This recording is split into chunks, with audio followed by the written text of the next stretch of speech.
Something unusual is happening in African politics. Something quiet, but powerful.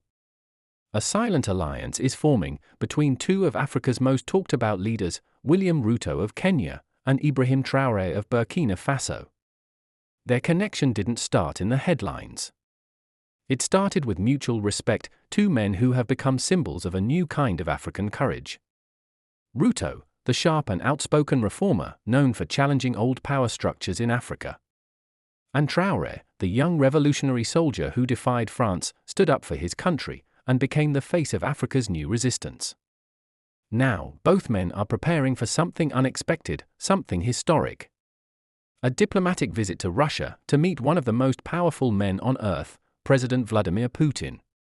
But this is not just about trade or military cooperation. This visit, according to sources close to both governments, carries a deeper and more sensitive purpose. A humanitarian mission to open international dialogue about the release of Mazi Nnamdi Kanu, the detained leader of the Indigenous People of Biafra. For months, quiet diplomatic conversations have been taking place behind closed doors. Messages exchanged through trusted envoys. Careful phone calls. And now, what began as private talk is moving closer to a real, official mission. Ruto and Traoré both believe that Nnamdi Kanu's continued detention has become more than just a Nigerian issue. It has become a continental concern, a question of human rights, peace, and African unity. When Ruto first spoke about African sovereignty, he was clear: Africa must not be silent when injustice lives among us. And Traoré has always said, Africa must protect its own sons, whether in Burkina Faso, Niger, or Nigeria. These two statements now meet in one single mission, to take the call for justice beyond speeches, straight to Moscow. Why Moscow? Because Russia, under Putin, has built a reputation for standing with African countries when Western governments turn away. And to Ruto and Traoré, Russia represents something different, a voice strong enough to speak on the global stage, yet willing to listen to Africa's cry for fairness. This is where the story gets more interesting. Both men understand that such a move will draw attention. Some will call it bold. Some will call it unnecessary. And some, especially in Western capitals, will see it as a direct challenge to their influence in African affairs. But Ruto and Traoré are not the kind of leaders who hide behind fear. They've faced bigger storms before. Traoré came to power under fire, literally. Ruto rose to power in Kenya when the political establishment stood against him. They both know what it means to take risks for something they believe in. Their plan is not to interfere with Nigeria's sovereignty.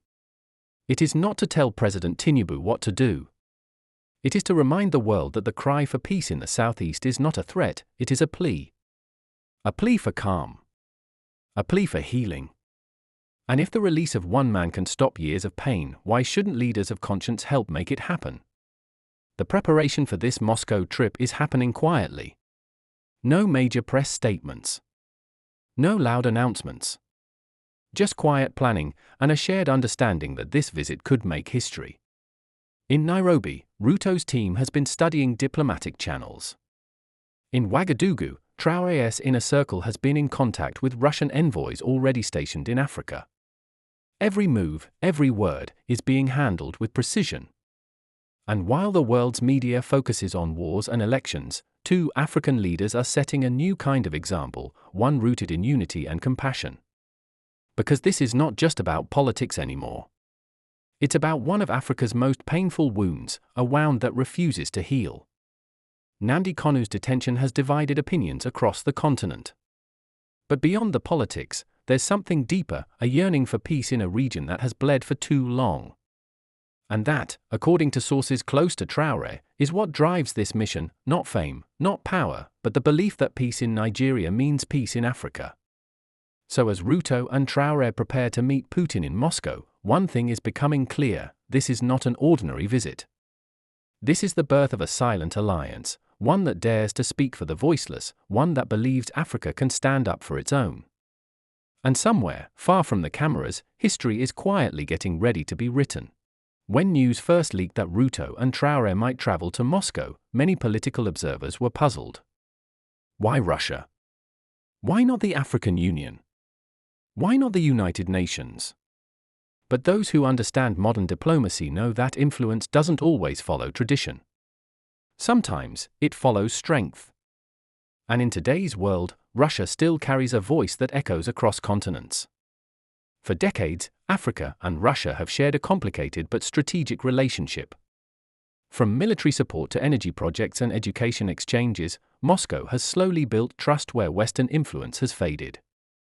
In recent years, that trust has deepened, especially among countries tired of outside interference in their politics and security. Burkina Faso is one of them. Under Traoré, the country broke away from old alliances that had controlled its decisions for years. It turned toward partners who respected its sovereignty, and Russia became one of those key allies.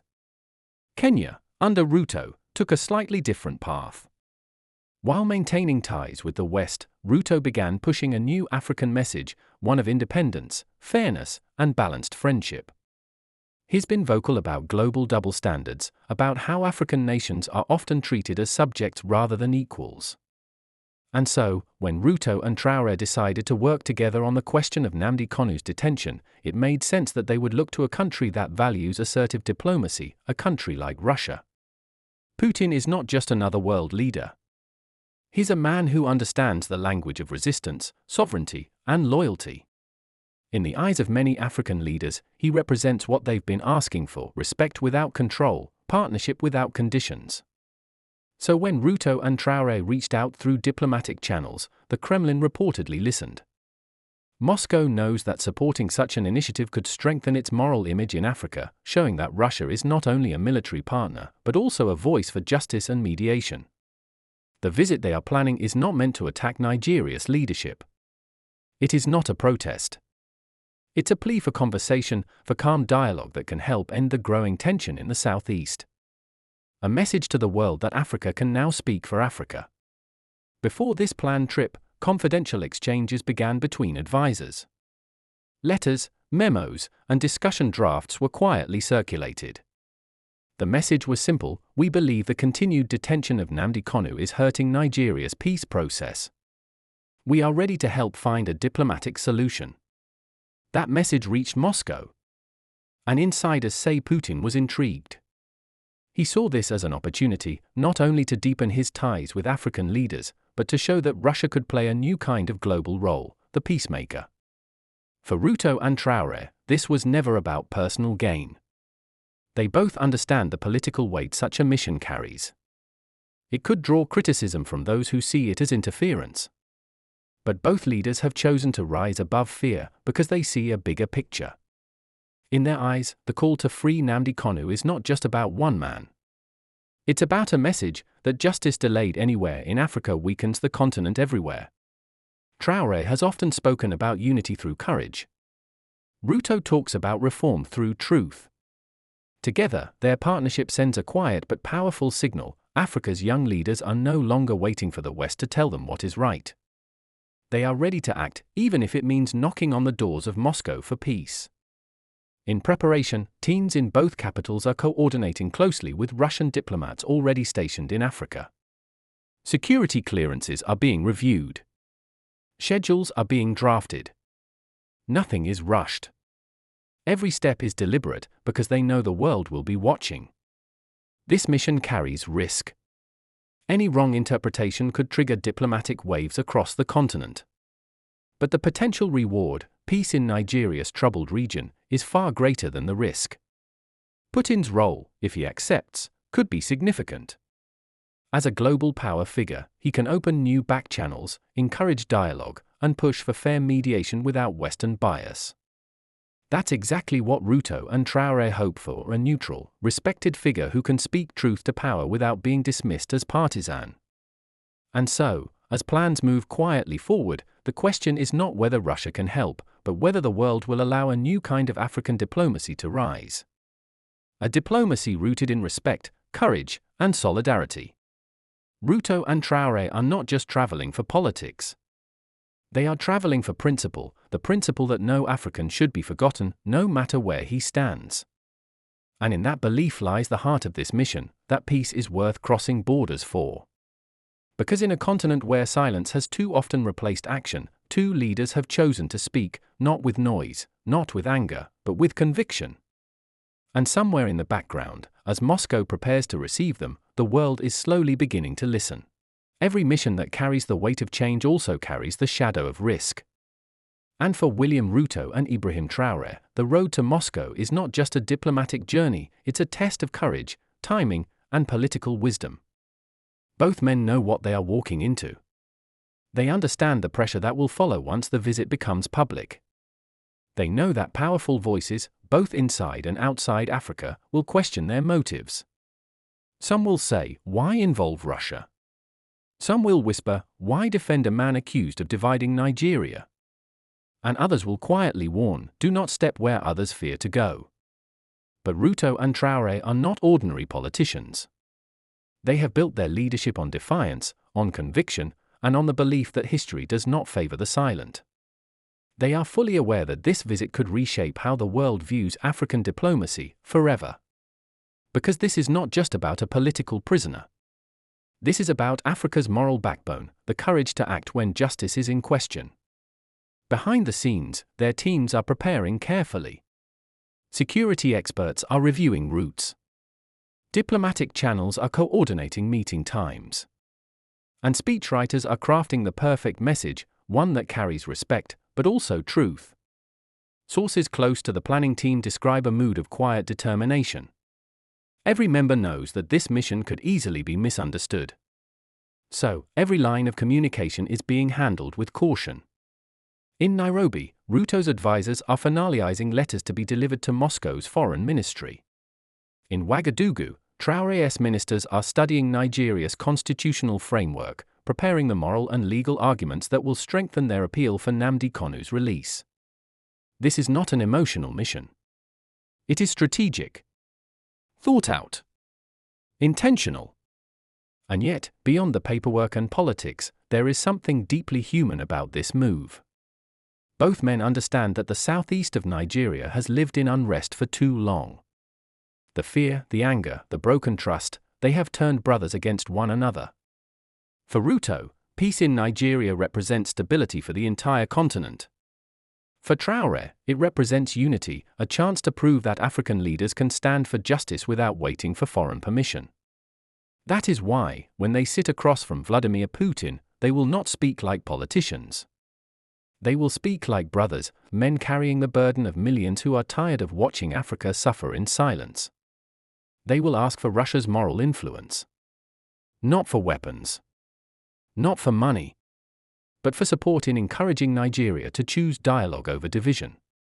And Putin, a man who understands political struggle better than most, will listen. He will weigh the request carefully, because in that moment, he will see an opportunity to play a different kind of role, not as a global power broker, but as a friend of African unity.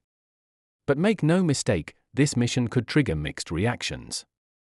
Western governments might watch with suspicion. Some African leaders might remain silent, afraid to take sides. And within Nigeria itself, opinions will be split between those who see Nnamdi Kanu as a symbol of resistance and those who see him as a threat. Still, Ruto and Traoré believe that peace begins with dialogue. And dialogue begins when someone dares to speak the truth. They are not asking for favors. They are asking for fairness. They are asking for an end to a silence that has cost too many lives. When history looks back, it may not remember every detail of this visit. But it will remember the intention, the courage to act when it was easier to look away. And somewhere in Nigeria, far from the noise of politics, ordinary people will hear the news. Mothers, fathers, and young men who have lost hope will suddenly feel a small spark of belief again, that maybe, this time, something will finally change. Because this mission is not about power. It's about peace. It's about showing that African unity is not just a slogan, it's a living force, one that can cross borders and soften hearts. As Ruto and Traoré prepare to board their planes to Moscow, the night air is filled with anticipation. They are not certain how this will end. But they are certain why they are doing it. They believe that Africa deserves leaders who act. Leaders who care. Leaders who understand that justice anywhere on this continent is justice everywhere. And if this mission succeeds, if one conversation in Moscow can open the door to peace in Nigeria, then the names Ruto and Traoré will be remembered not just as presidents, but as brothers who dared to speak when silence ruled the room. Because in a continent waiting for a new dawn, sometimes, all it takes is two voices brave enough to start the conversation.